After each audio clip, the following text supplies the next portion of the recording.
The Austro-Hungarian Compromise of 1867 established the dual monarchy of Austria-Hungary. The compromise re-established partially the sovereignty of the Kingdom of Hungary, separate from, and no longer subject to the Austrian Empire. Under the compromise, the lands of the House of Habsburg were reorganized as a real union between the Austrian Empire and the Kingdom of Hungary. The Cisleithanian and Transleithanian regions of the state were governed by separate parliaments and prime ministers. Unity was maintained through rule of a single head of state, reigning as both the Emperor of Austria and King of Hungary, and common monarchy-wide ministries of foreign affairs, defense and finance under his direct authority. The armed forces were combined with the Emperor-King as commander-in-chief. The names conventionally used for the two realms were derived from the river Leitha, or Lajta, a tributary of the Danube and the traditional border between Austrian and Magyar lands. The Leitha, however, did not form the entire border, nor was its whole course part of the border. The size and transusage was by force of custom rather than geographical accuracy. According to Emperor Franz Joseph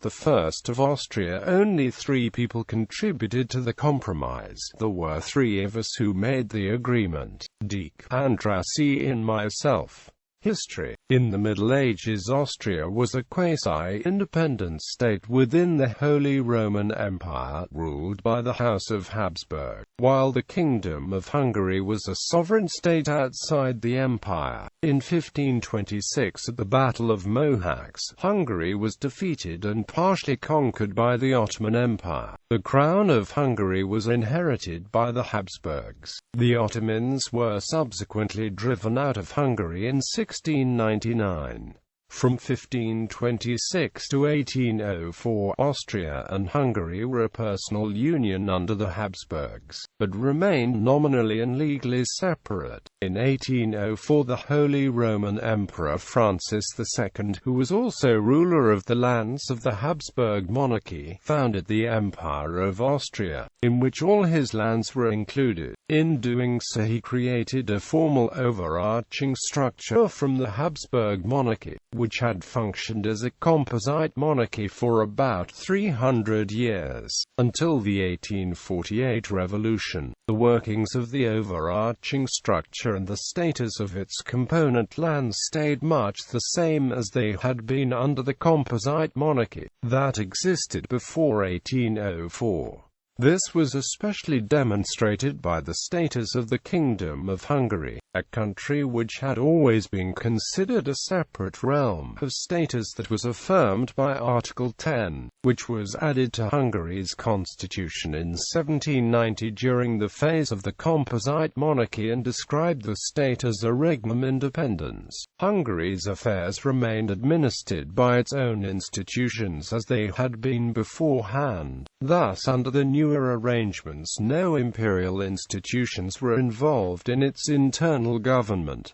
The Holy Roman Empire was abolished in 1806. The Kingdom of Hungary had always maintained a separate parliament, the Diet of Hungary, even after the Austrian Empire was created in 1804. The administration and government of the Kingdom of Hungary remained largely untouched by the government structure of the overarching Austrian Empire. Hungary's central government structures remained well separated from the Austrian imperial government. The country was governed by the Council of Lieutenancy of Hungary, located in Pressburg and later in Pest, and by the Hungarian Royal Court, Chancellery in Vienna. After the Hungarian Revolution, in the failed Hungarian Revolution of 1848, the Magyars came close to regaining independence, and were defeated by the Austrian Empire only with the military intervention of the Russian Empire. After the restoration of Habsburg power, Hungary was placed under brutal martial law. Prime Minister Felix von Schwarzenberg and his government, operating since November 1848, pursued radically new imperial policy. It wanted to develop a uniform empire in the spirit of the imperial constitution issued by Franz Joseph I in Olmütz on 4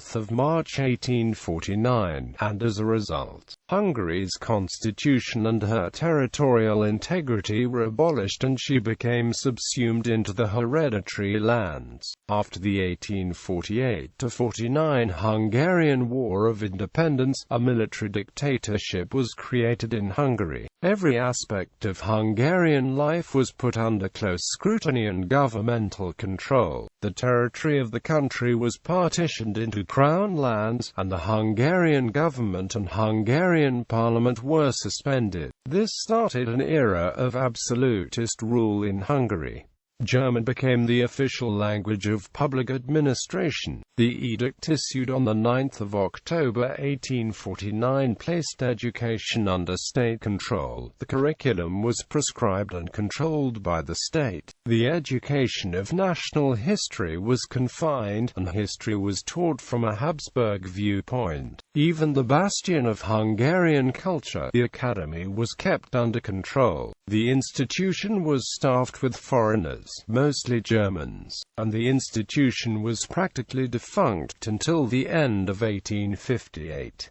Hungarians responded with passive resistance. Anti-Habsburg and anti-German sentiments were strong. In the following years, the empire instituted several reforms, but failed to resolve these problems. In 1866, Austria was completely defeated in the Austro-Prussian War, and its position as the leading state of Germany ended forever, as the remaining German minor states were soon absorbed into the German Empire created by Prussia. Austria also lost almost all of its remaining claims and influence in Italy, which had been its chief foreign policy interest. The state needed to redefine itself to maintain unity in the face of nationalism. Adoption. As a consequence of the Franco-Austrian War and the Austro-Prussian War, the Habsburg Empire was on the verge of collapse in 1866, as these military endeavors resulted in monumental state debt and a financial crisis.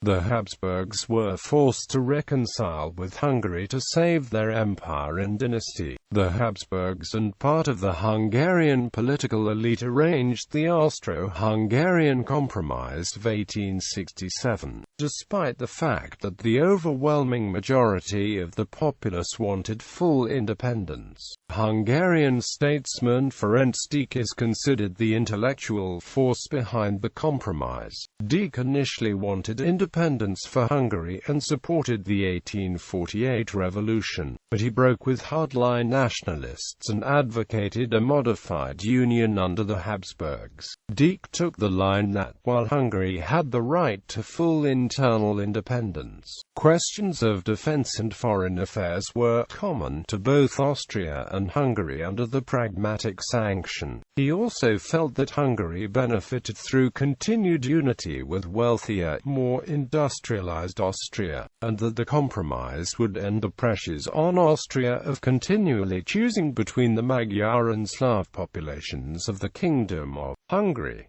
Imperial Chancellor Beust quickly negotiated the compromise with the Hungarian leaders. Beust was particularly eager to renew the conflict with Prussia, and thought a quick settlement with Hungary would make that possible. Franz Joseph and Deák signed the compromise, and it was ratified by the restored Diet of Hungary on 29 May 1867. The compromise was negotiated and legitimized by only a very small part of Hungarian society, and was seen by a very large part of the population as a betrayal of the Hungarian cause and the heritage of the 1848–49 War of Independence. The compromise was very unpopular and the government resorted to force to suppress civil dissent. The compromise caused deep and lasting schisms in Hungarian society. Buste's desired revenge against Prussia did not materialize. When in 1870, Buste wanted Austria-Hungary to support France against Prussia, Hungarian Prime Minister Gyula Andrássy was vigorously opposed, effectively vetoing Austrian intervention. Terms. Under the compromise, Austria and Hungary had separate parliaments that met in Vienna and Buda, respectively, that passed and maintained separate laws. Each region had its own government, headed by its own prime minister. The dual monarchy consisted of the emperor-king and the common ministers of foreign affairs, defense, and finance in Vienna. The monetary and economic terms of the compromise were renegotiated every 10 years. Under the terms of the compromise, Hungary took over a large part of the towering Austrian state debt. The king retained royal privileges. He became the supreme warlord, and kept all decisional authority on the structure, organization and administration of the army in his hands. He appointed the senior officials, had the right to declare war, and he was the commander-in-chief of the army. He had the right to declare a state of emergency. He had the right of preliminary royal assent of every bill the Cabinet Council wanted to report to the National Assembly. He had the right to veto any law passed by the National Assembly. He had the right to dissolve the National Assembly, and he had the right to appoint and dismiss the members of the Cabinet Council. This meant a strong reduction in Hungarian sovereignty and autonomy even in comparison with the pre-1848 status quo. Despite Austria and Hungary sharing a common currency, they were fiscally sovereign and independent entities. Continuing pressures. The resulting system was maintained until the dissolution of the dual monarchy following World War I. The favoritism shown to the Magyars, the second largest ethnic group in the dual monarchy after the Germans, caused discontent on the part of other ethnic groups like the Slovaks and Romanians. Although a nationalities law was enacted to preserve the rights of ethnic minorities, the two parliaments took very different approaches to this issue. The basic problem in the later years was that the compromise with Hungary only encouraged the appetites of non-Hungarian minorities in Hungary that were historically within the boundaries of the Hungarian kingdom. The majority of Hungarians felt they had accepted the compromise only under coercion. The Austrian Archduke, separately crowned King of Hungary, had to swear in his coronation oath not to revise or diminish the historic imperial domains of the Hungarian nobility, magnates, and upper classes. These Hungarian groups never acquiesced to granting their minorities the recognition and local autonomy which the Austrians had given to the Magyars themselves in the compromise. In the Kingdom of Hungary, several ethnic minorities faced increased pressures of Magyarization. Further, the renegotiations that occurred every 10 years often led to constitutional crises. Ultimately, although the compromise hoped to fix the problems faced by a multinational state while maintaining the benefits of a large state, the new system still faced the same internal pressures the old had. To what extent the dual monarchy stabilized the country in the face of national awakenings, and to what extent it alleviated or aggravated the situation, are debated even today. In a letter of February 1, 1913, to Berchtold, his foreign minister, Archduke Franz Ferdinand said that irredentism in our country will cease immediately if our Slavs are given a comfortable, fair and good life, instead of being trampled on. The end. With the political agenda dominated by war and imminent defeat, in the middle of October 1918 the Hungarian government, with the agreement of King Charles IV of Hungary, gave notice of termination. The 1867 compromise was formally terminated on the 31st of October 1918. Shared institutions such as the Council of Ministers remained formally in force. until the 2nd of November 1918. But by this time, for all practical purposes, power had devolved from Budapest to the various emerging nationally based regions that would form the basis for the redrawing of the map of Middle Europe at the Paris Peace Conference 1919, which formally began its own work early in 1919.